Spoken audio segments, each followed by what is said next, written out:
Every politician is elected on the promise of delivering welfare.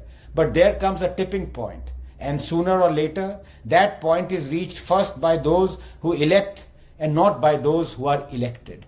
There is only so many toilets to be made, so many taps to be connected, so many bank accounts to be opened. And once they are, the voters need something more than the basic amenities. That time has come. That time has come for Prime Minister Modi to stop discrimination against 1 billion Hindus. Discrimination that is legal, social, educational and constitutional. To address this issue later would be too late. Quite possibly, it already is. If Modi's first and second terms were to save Indians, toilets, gas, tap water, loans, bank accounts, health insurance, homes, COVID vaccines, Balakot, the third must be one that saves India. And India cannot be saved if Hindus aren't. The Hindus do not ask for appeasement, they never have. The Hindus do not even mind if people belonging to other religions are appeased. All the Hindus ask for is that the discrimination carried out against them be ebbed, if not stopped altogether. Is that too much to ask?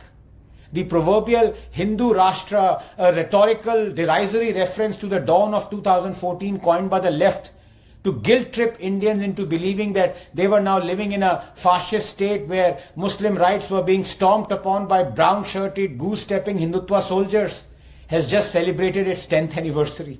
10 years of apathy and inaction, of prejudice, of constitutional and judicial discrimination, not against Muslims, but against Hindus.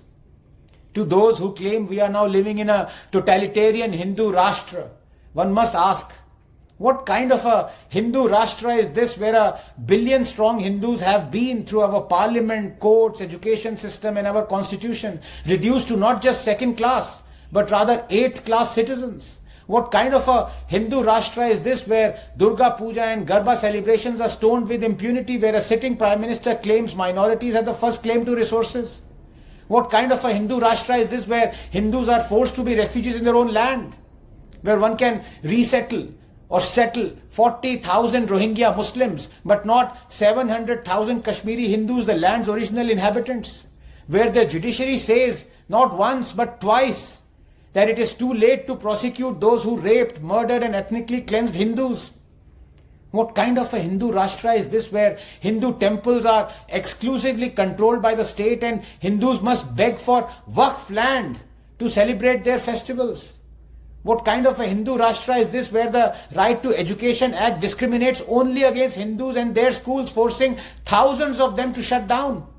What kind of a Hindu Rashtra is this where genocidal monsters like Aurangzeb and Tipu are eulogized through state-sponsored publications, naming of roads and organizing of festivals? What kind of a Hindu Rashtra is this where a law was about to be enacted through which only the Hindus would have been held guilty in a communal riot even if they were in a minority, for example in Kashmir?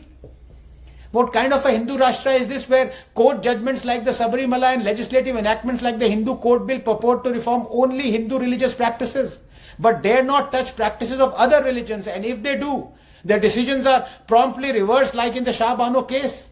What kind of a Hindu Rashtra is this where the Places of Worship Act continues to deny Hindus their legitimate right to correct historical injustices, where the Waqf Act gives overarching powers to Muslims to declare a 1500-year-old Hindu temple to be an Islamic land when Islam is only 1300 years old?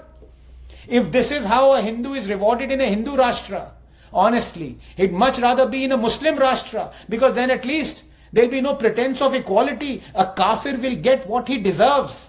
Prime Minister Modi, I'm sorry, but all religions are not the same. Sarv Dharma Sambhav is a cool aid we and 1 billion others have been forced to gulp down for generations. It has guilt-tripped us into a downward spiral of self-loathing.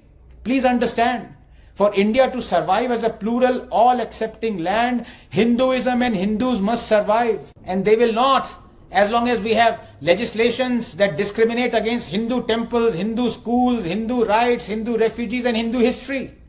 The Waqf Act must be abrogated. So must the Places of Worship Act and the Temple Endowment Act. Right to Education Act must be amended. Kashmiri Hindus must be resettled in the valley. Predictably, there would be millions who would oppose this, for they want discrimination against Hindus to continue. This is the means to an end that their religion demands from them in return for heavenly rewards. They will seed and sprout 1,000 Shaheen Baghs. They will block roads, light up campuses, write column yards here and abroad. Let them.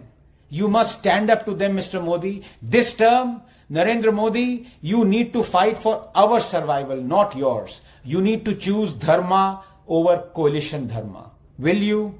Can you?